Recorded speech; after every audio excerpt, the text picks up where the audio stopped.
So today we'll do a review of the RCD330 Plus that I've installed in my 2011 Amarok. I had to redo the video because the one I made yesterday I accidentally played a song from iTunes which flagged the video as a copyright issue on YouTube. So we'll quickly run through it again. So when you switch on the radio, it does show the normal VW startup screen. This radio does come from China, but I really could not find any difference from this radio and the one that you actually get in the VWs. So it really works well. So for the radio, you get your normal radio functionality. Unfortunately, it doesn't display station names on the station presets. It does show the station name at the top if you go to the different stations. Right, so very basic. You can change that, do that as well if you want.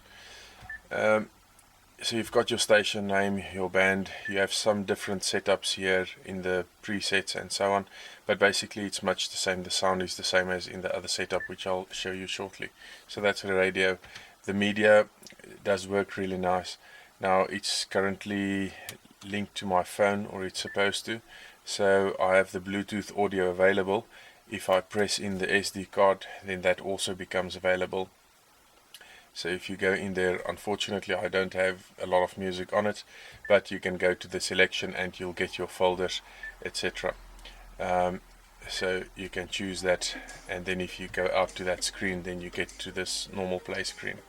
Now if you do connect through Android Auto or Apple CarPlay, you will get your music that's on iTunes on here, and you can stream live on this. You don't only need to play music that's on the phone, which is quite nice.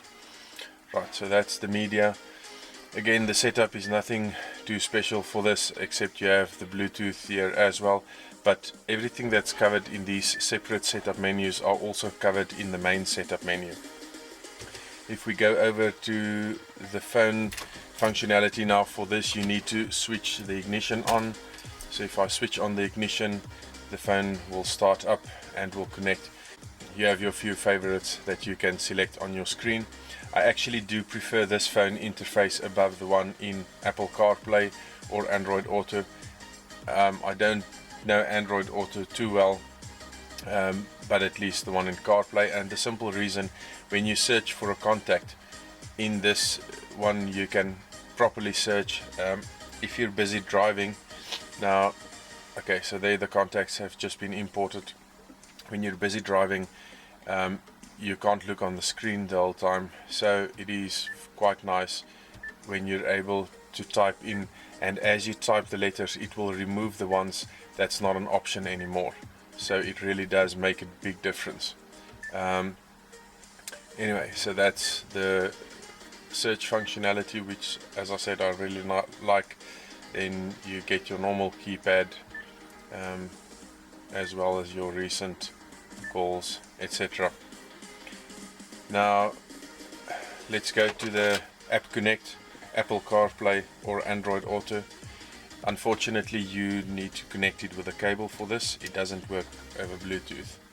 I still want to relocate my USB port inside the radio so that it has a USB plug at the bottom in front of the gear lever.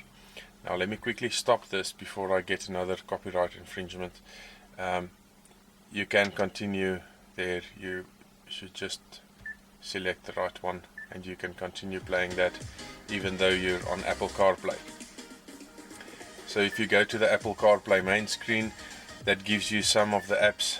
There is a few more that you can add there, but your normal music apps like YouTube Music and, well, not iTunes, that's built in, but some of the other apps do also show there. For WhatsApp, you'll show there's a lot of messages. You can't read it. It will only read the message out to you, which does help in some instances if you're English speaking, for that matter. If you're Afrikaans like me, it doesn't help too much.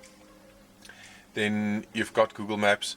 Apple Maps is on your standard. I don't ever use it.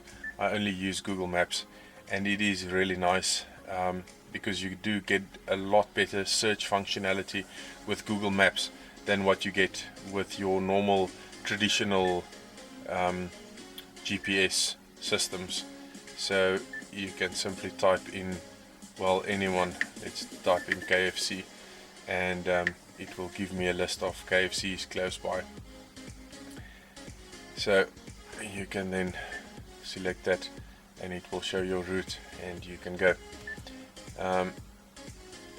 Right, so that's that.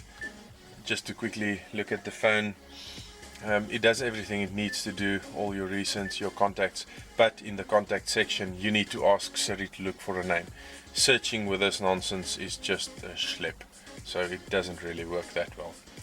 On the music, I'm not going to play anything, but you get a much better library than on the built-in music streaming function. You can easily get to your albums, and it does show your album pictures as well, which is really nice. So very simple to get your albums, playlists and so on, and it really works quite nice. Then that's enough for Apple CarPlay. I don't know Android Auto that well. What I do know, if you get a OBD2 Bluetooth dongle, you can plug that into your OBD port, and then you do get some apps that work with a Talk app that will show you all kinds of technical parameters like oil temperatures, water temperatures, tip over angles and all of that on your radio screen, which is really nice. And one day I will gladly move back to Android. Anyway, if we go to the setup just real quick, you have your sound setup, which is just your basic volume. Your balance fader is rather a nice graphical representation, and your bass. Now the sound quality on this, I must say, is at least as good or better than what I had in the RCD330, which I replaced this with. You get a very clear bass coming through. I'm not sure if you're gonna at all get an idea for that over the video, but if you turn that up a bit, you can hear it come through quite nicely.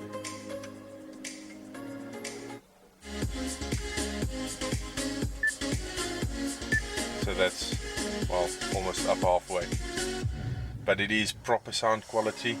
I would say definitely better than the stock RCD330 that I had in, that already had pretty decent sound quality, so I'm really happy with the sound quality. Then further on the settings menu, there's your Bluetooth settings, which you don't use a lot, but it's handy to have close by. And then the system information, important here, this is the 187B model. There's quite a few models of the RCD330, and so this is specifically the one I wanted. The current software version on here is 5516. I had a previous version that had a few bugs. I must say this version is quite stable and I'm very happy with it. The latest version I think is 5532. Not really interested in getting it because I'm quite satisfied with this. So there is a procedure for you to load new firmware updates on this, and you can do it. I have done it. It's not with this update software button. There's another way. It does cost you $10 or $20 or whatever, but it's quite worth it, especially if you have the previous software version. So that's about it for the RCD330. One thing I will quickly show you, and you can check out my other video for the cable routing, etc. I did install a reverse camera with this, so it will switch on your reverse camera. Unfortunately, you cannot activate the camera without the vehicle being in reverse, which I would have maybe liked to do sometimes. The camera does sit off center, and I do mention and discuss that in my other video. So there's this somewhat of a time delay when you take it out. And this radio does definitely work with steering wheel controls. This is not the stock steering wheel in an Amarok. If there's enough interest, then I'll maybe do a instructional on that. I did do a retrofit with adding some wires and so on to make this work on an Amarok that didn't have a multifunction steering wheel as an option. But yes, the steering wheel does work, so there's no problems with that. If you have a stock multifunction steering wheel, everything will work seamlessly. Right guys, so that's it for the RCD330 review. Please subscribe to my channel if you like the videos, and look out for the next ones coming.